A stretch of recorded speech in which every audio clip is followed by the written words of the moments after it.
Hello YouTube, this is BUB'S Comics coming at you with an eBay comic haul and some buying and selling tips. I touched on this on our No Faces chat this previous Monday night. If you haven't catch that, go ahead and catch that. It was a little preview to what I'm going to show today. But I got these in from an eBay sale, an eBay win. I was very happy to have them. A couple of them I already had, but not many. So this is another one of those horrible listings, right? And when I say horrible, that usually means it's horrible for the seller, but it's usually great for the buyer if you can find it. Several things were amiss with this listing. Firstly, I'll show you the comics that we got. We got 3 Months to Die Wolverine, number 8. So this is the full run of the Death of Wolverine. So there's number 9, I believe it's volume 5. Of Wolverine. There's number 10. These are all first prints. There's number 11. And there's number 12. I really like that one. And then here's one that a lot of people miss, and it's the annual. Again, I believe it's the volume 5 annual. And then we'll get into the more expensive ones. So these generally, sometimes if you're really lucky, you can find some of these in the dollar bins. You hardly ever see the annual, but it doesn't go for that much either. So I say on average these books are about $5 a piece, give or take. But then we get into the meat and potatoes of the listing, which is where you get into the first prints of the Death of Wolverine 4-part miniseries. And here's number 1. And if you're a keen observer, you'll see that it's signed by both Charles Soule and Steve McNiven. So what's funny about this is that these comics, that right there, this comic should have been sold by itself. There is no reason to include this in the lot with the others. And the main reason that when you're selling a lot on eBay that you don't want to include a signed comic in with a larger lot. So as a Wolverine collector, BUB'S Comics, big surprise, right? So as a Wolverine collector, there's a good chance that I have all the other books. And in this case, I had maybe 2 or 3 of the other ones. So there's a good chance that a big Wolverine collector already has the other books. And potentially already has this book. So why would I, as a Wolverine collector, want to pay the lot price, which is generally going to be higher, right? Because you're going to get, in this case, 1, 2, 3, 4, 5, 6, 7, 8, 9, 10 books.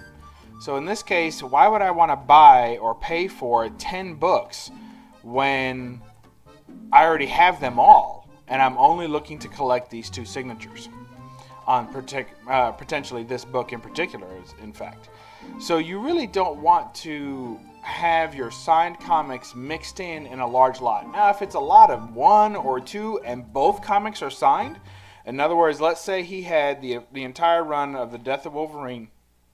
Here's number 2. This is the one that's very difficult to find. I think it's one of the more interesting covers. It's kind of got him dressed as Patch a little bit.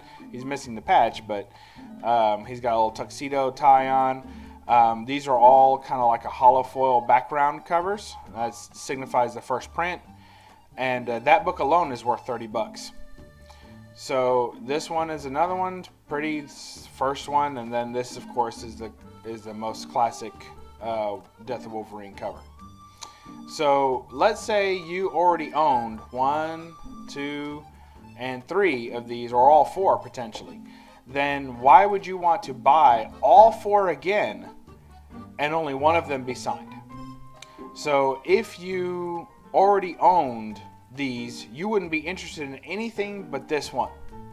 And since that one is unique, some people don't like signed comics. I know, I like signed comics as long as they're relevant signatures to the comic. They don't bother me as long as they have good placement like this does.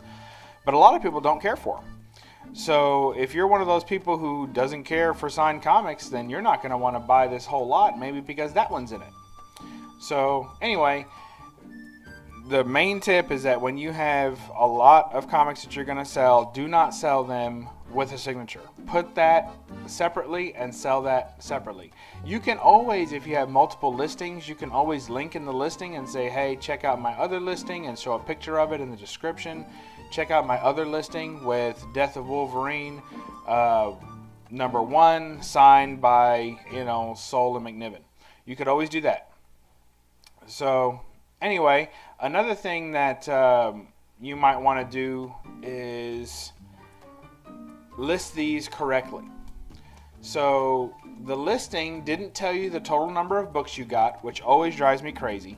If you're going to sell a lot, put the total number of books you have in the title. Okay? That way people can do the fast math. If they see a lot going for a low amount, they can always say, hey, that's worth, $20 because there's 20 comics in there. That's $1 a comic. You want people to be able to do the fast math. So always say how many comics are total in the lot. Then the other thing is that they listed this as Death of Wolverine 1 through 6. Well, first of all, there's 10 comics here. And it says one of them signed, is all it says. So Death of Wolverine is only a 4 comic set. And then, of course, you have the regular Wolverine annual, and you have the regular Wolverine. When I say regular, I mean in continuity in the volume. And then you have the other, I think, 4 that are not. So, or 5. So, why would you put all of these comics together and then not say how many there are, and then mislist how many there are on top of that? So you say 1 through 6, that's just completely wrong. But the biggest cardinal sin that this lot committed, and I'll show it here, hopefully, if I get it figured out, but I'll show it here.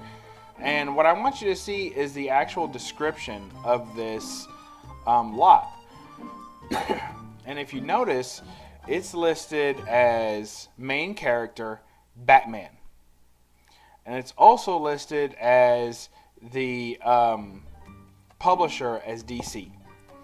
So if you've ever gone searching, especially on a PC through eBay, you'll see that if you put in like Batman comic in the listing, or more specifically, let's say you put in Wolverine comic in the listing, it will automatically change on the side of your categories.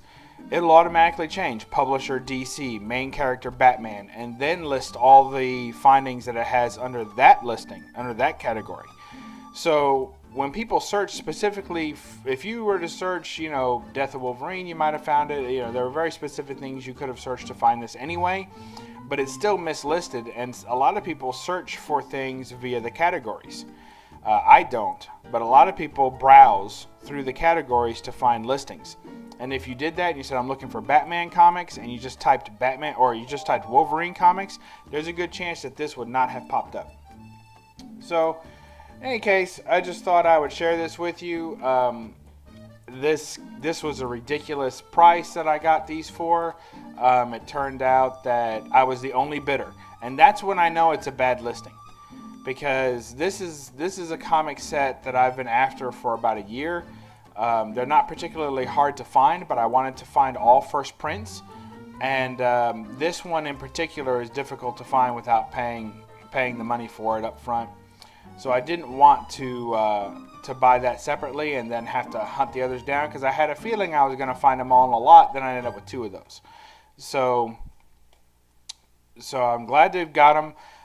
It had a lowest bid of $9.99 plus I think $6 shipping, and no one else bid.